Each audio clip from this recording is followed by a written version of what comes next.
ఇప్పుడే CSK versus DC match చూశాను భయ్య. Chennai super Kings versus Delhi Capitals. ఇంకా సంజు శాంసన్ అయితే 84 రన్స్ అయితే కొట్టాడు. ఇంకా అందరూ బాగాడారు అనమాట. ఇంకా చెన్నై వాళ్ళు కానీ డీసీ వాళ్ళు కానీ చాలా బాగాడారు. ఈ మ్యాచ్ అయితే చెన్నైలో జరిగింది. ఇంకా పిచ్చి బాగా గ్రో అవుతుందన్నమాట. అంటే ఏంటంటే స్పిన్నర్స్ పిచ్ అనమాట. దానివల్ల ఏమైందంటే కాస్త స్కోరింగ్ తక్కువ కొట్టారు ఢిల్లీ వాళ్ళు. ఇవన్నీ గెలవడానికి ఏమేం కారణం కాదు అంటారు చాలామంది. ఏంటంటే ఇంకంతే, మనం ఏదైనా చెప్పచ్చు అనమాట. గెలిచారా లేదా అంతే.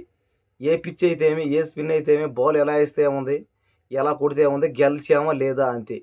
మన జనాలు అందరికి ఇలాగే మాట్లాడతారు. సరే, ఇంకా కరెక్టే అది. ఎన్ని చేసినా సరే ఆడి గెలవాల, వాళ్ళని క్రికెటర్స్ అంటారు.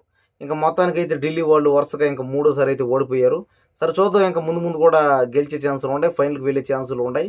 ఇంకా ఎవరు ఎప్పుడు ఫైనల్కి వెళ్తారో ఇంకా ఇంకొక నెల రోజుల్లో డిసైడ్ అయిపోద్ది.